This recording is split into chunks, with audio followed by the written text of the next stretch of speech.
But I will say this about our nuclear deterrent, and that is that it has been the ultimate guarantee of this country's national security for 70 years. It's what Putin fears most. Well, let's put some thoughts on the Strategic Defence Review to the Defence Secretary, John Healey. Hello to you.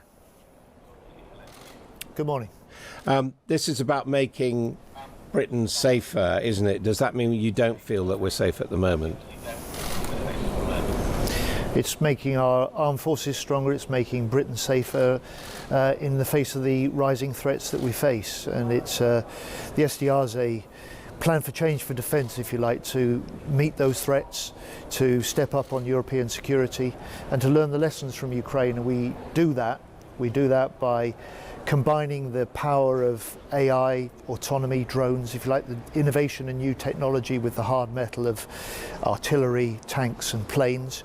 We do that by making sure that there's a defence dividend, so the defence investment we're putting in brings jobs right across Britain, and we do that by putting our people right at the heart of it with better pay and better housing. And that's the way that we strengthen our armed forces, but also make the British people safer. Now, Nigel Farage says if he was Prime Minister, he would use the Border Force and the Royal Navy to quite literally stop the boats crossing the Channel. Why can't you do that? Well, the military will support the Border Force and the operations. There is no simple solution to the small boats. One of the steps that Yvette Cooper has now got in place for the first time for years is for the French police to accept and to agree to put in place new powers to intervene in those shallow waters rather than just stop migrants on the shore. So that'll be part of it. The new but powers surely in the border bill, a Royal Navy and a Border Force should be well. capable physically of just literally stopping the boats. And I'm just asking you, what is the reason why they don't do that? Not what you are doing, because obviously the boats aren't being stopped at the moment. What is wrong with Nigel Farage's suggestion of using the Royal Navy to literally stop the boats? The Royal Navy are part of defending the country, not policing the borders. They have the equipment to do that job, not a Border Force job. They'll back up with intelligence, with surveillance, with communications, with operational control, and we're willing to play a part where we've got a special contribution to play. But the first job of the Defence Forces is to keep the country safe, and that's my job as Defence Secretary. Now, you said you were certain that defence spending was going to increase to 3% by 2034. Is that still the case? Yeah, I look at the way the world is going. I look at the way that the Chancellor is fixing the fundamental problems of the economy that we've seen over the last 15 years. I see the way the Office of Budget Responsibility is raising their growth forecasts for the future, and I've got no doubt that we'll meet that ambition of 3% on defence. So you think it's going to happen, but you don't have the commitments from the Treasury? Oh, we got this historic commitment from this government, not just to hit 2.5% of GDP on defence, which we haven't in this country done since 2010 when Labour was last in power, but we've got a Chancellor that has this year put in an extra £5 billion into defence because we see that the need is urgent. It allows us to start to put in place some of the action required of the Strategic Defence Review's vision that will get published tomorrow, and that's why today I've announced £6 billion over the next 5 years, going in not just to build up our munitions stockpiles, but also to get new factories in place so that in the future, if we're faced with conflict, we've actually got a stronger industrial base in Britain that will allow us to innovate and allow us to scale up production if we need it. Who's going to own those factories?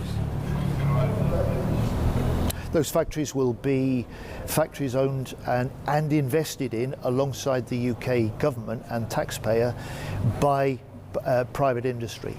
And that's part of the new partnership, if you like, that the SDR sets out. A requirement that government must get better value for our procurement money, and we can do that by a different partnership with industry, you'll be giving money with our innovators, to private and also business with investors. Oh, it'll be a contract. It'll be a contract with private industry. We'll leverage in the investment that has been missing in the past from private sources alongside what the taxpayer is putting in. And my task is to make sure that where we're putting British taxpayers' money into defence, we direct it first towards British jobs, British tech, British businesses right across the UK. Well, you say British tech, but again, there are reports that you're considering having an airborne nuclear deterrent, which would involve buying planes from America. Is there any truth in that? Well, this SDR tomorrow will set out the new threats that this country faces.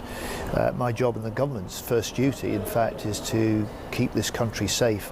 And I won't comment on the content of those reports or the fact that discussions like that have to remain in private, not in public. But I will say this about our nuclear deterrent, and that is that it has been the ultimate guarantee of this country's national security for 70 years. It's what Putin fears most. And the UK is the only country with a nuclear deterrent that commits it in full to protecting our NATO allies. And that it's that strong deterrence in the face of increasing threats that is required to keep British people safe and this country safe and our NATO allies for the future. But I mean, the question is who you work with, and frankly, since the arrival of the Trump administration, many people in this country regard the US as an unreliable ally. Just got this comment coming in from Michael, who says, are the government going to buy defence weapons and equipment from the USA on contracts allowing the US to dictate, as they do with cruise missiles and clearly, of course, with the deterrent as well? The US is and will remain our closest defence and security ally. It's been the case for decades. Well, really, when it's sympathetic to President Putin, it's our defence ally, is it?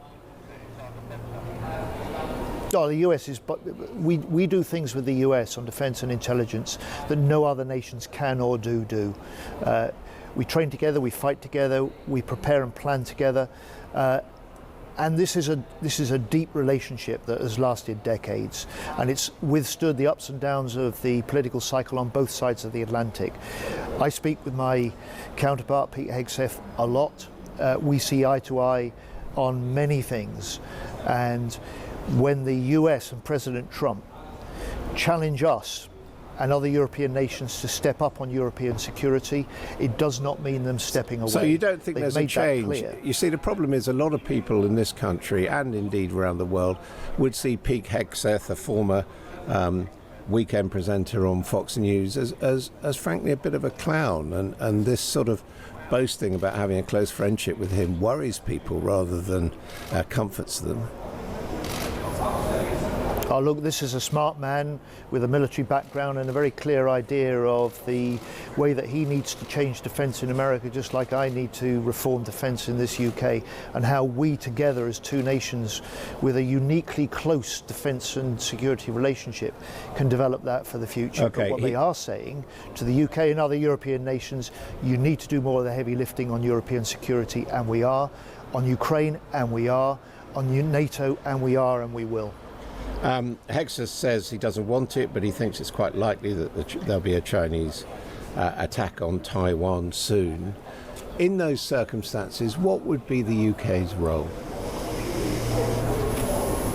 The UK's role is what it is now, to urge a de-escalation of any regional tension, to say to China and any other players, a diplomatic means is always better than the military, and to stand by our alliances to help reinforce that regional security. We do that as we send the UK aircraft carrier at the moment into the Indo-Pacific, and we do that through our AUKUS alliance, the submarine partnership with the US and Australia. So you would commit UK forces in support of the Americans against China? We will always argue that differences between Taiwan and China must be solved diplomatically, and we would always. Your friend Hegseth says they might not be, and in those circumstances, would you commit forces? We will devote all of our efforts to ensuring that there is a diplomatic and any sort of peaceful resolution to differences, not a military action. What are you going to do about cyber? Because as we know, it's attacked British economic interests, Marks and Spencer's and other big businesses. Is that something which really comes in the defence posture, defending that and possibly going aggressive with cyber? It is, and we've seen, as you say, with Marks and Spencer's, how the impact of cyber attack can affect us all. I was quite taken aback when I became Defence Secretary 10 months ago. We've had 90,000 attacks on defence across the range in the last year alone, all of which linked in different ways to states.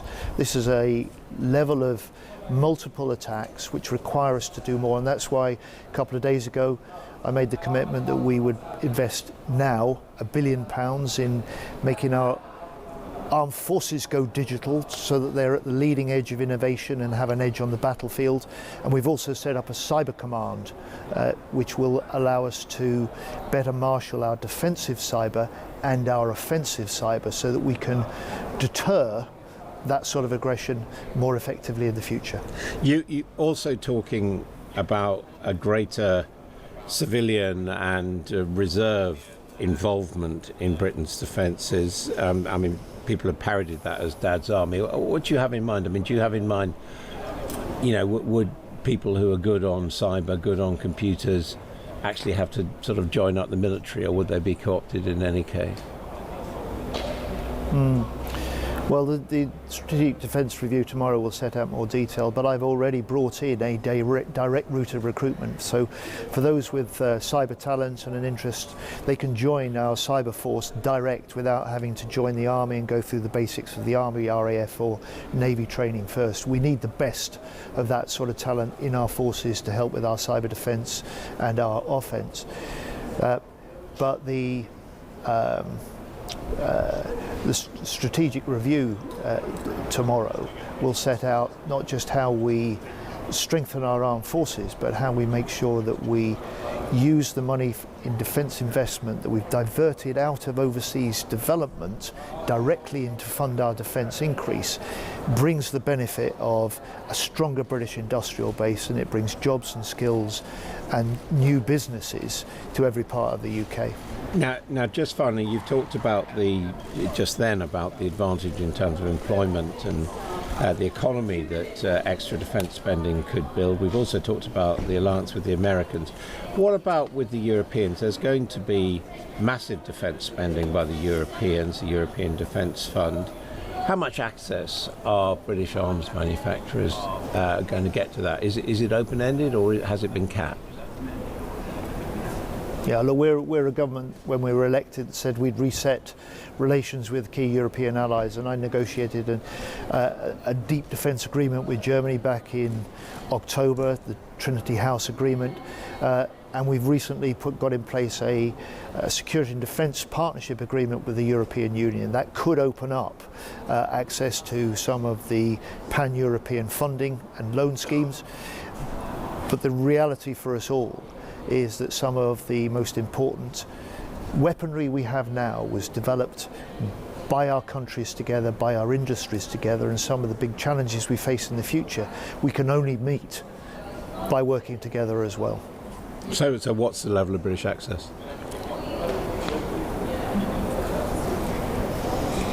Well, the Security and Defence Partnership opens the door. The next stage is to make sure that we have the terms that are fair for Britain and allow our British industry to participate in the programmes and make the contribution that our unique British industrial base has to make to stronger European security.